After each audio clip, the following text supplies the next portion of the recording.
Hello, all my dear Libran friends. This is Maxine Taylor, America's first licensed astrologer, and I have a beautiful forecast for you for March.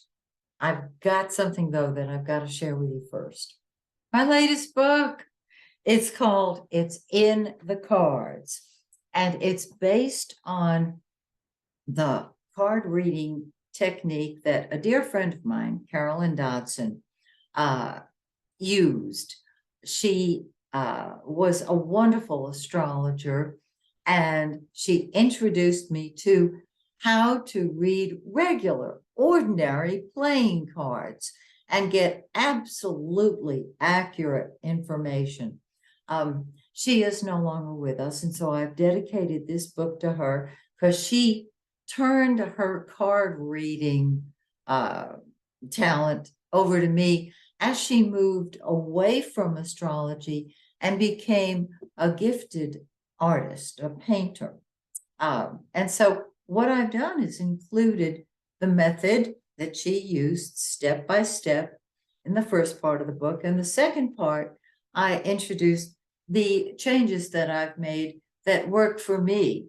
And I'm encouraging you to be your own astrologer, if you are one, to be your own card reader and do it your way. What I say here several times in the book is your reading, your rules. So I would love for you to awaken the natural card reader within you.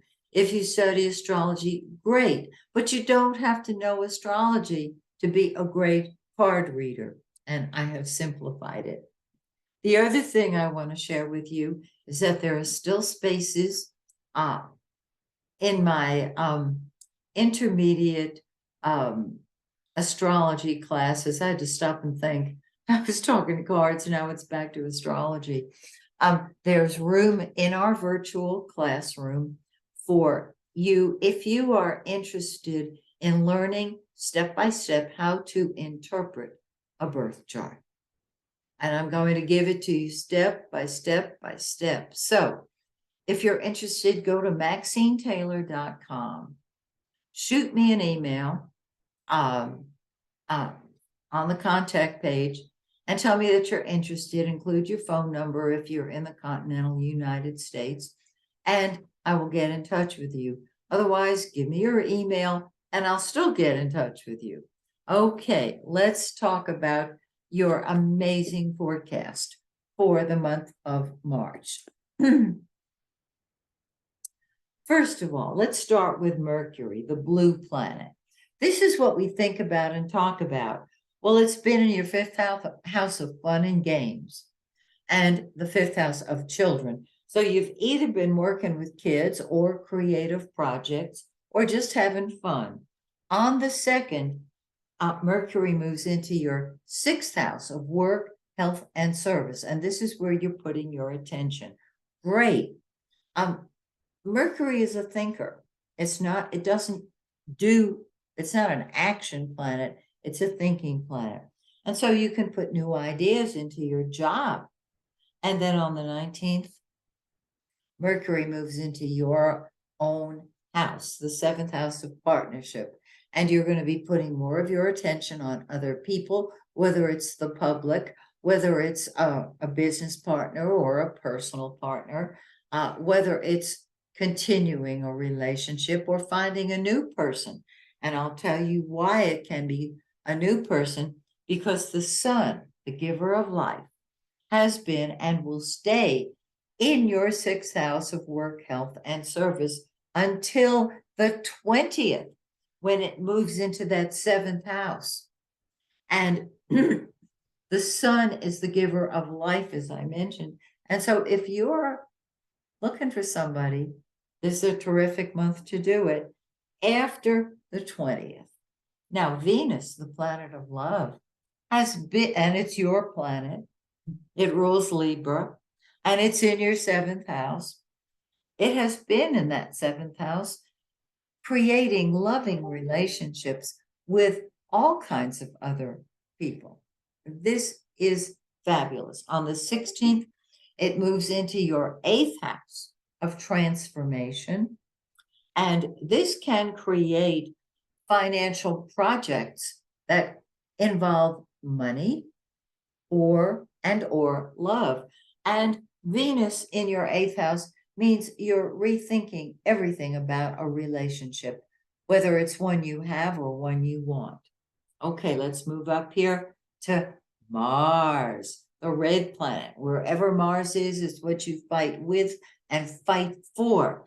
It's in your 9th house of the higher mind, of principles and beliefs, and you're taking a stand for your principles in every area of life. It rules higher education, and Mars is what comes first to us. So if you're thinking of going for a higher degree, super, go for it. On the 25th, Mars moves into your 10th house of public image and career, and this shoots you up to the top. With your 7th house activated, you're dealing with other people. You're interacting with other people. And so your career can take on more of a one-on-one situation. No matter what you do, go for the top slot, though. With Mars in the 10th house, be the leader. Okay, now on the 7th, we have a full moon. And this full moon is in your 12th house of behind-the-scenes activities. I can certainly understand why you would want that, because you've got all this 7th house action with other people and looking at your options on a much larger scale than you have before. So this full moon says pull back and retreat. Okay. 2 weeks later, on the new moon is right on the cusp or edge of your 7th house of partnership. And you're out there saying, okay, one-on-one relationships, yes. And you're picking up that 7th house of relationships where you left off.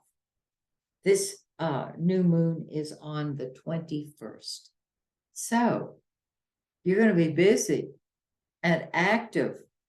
And my suggestion is do it all because you can. So that's the way March looks. I hope you'll join me in April when once again we take a look at your forecast. Until then, may the stars shine brightly on you and yours. Bye for now.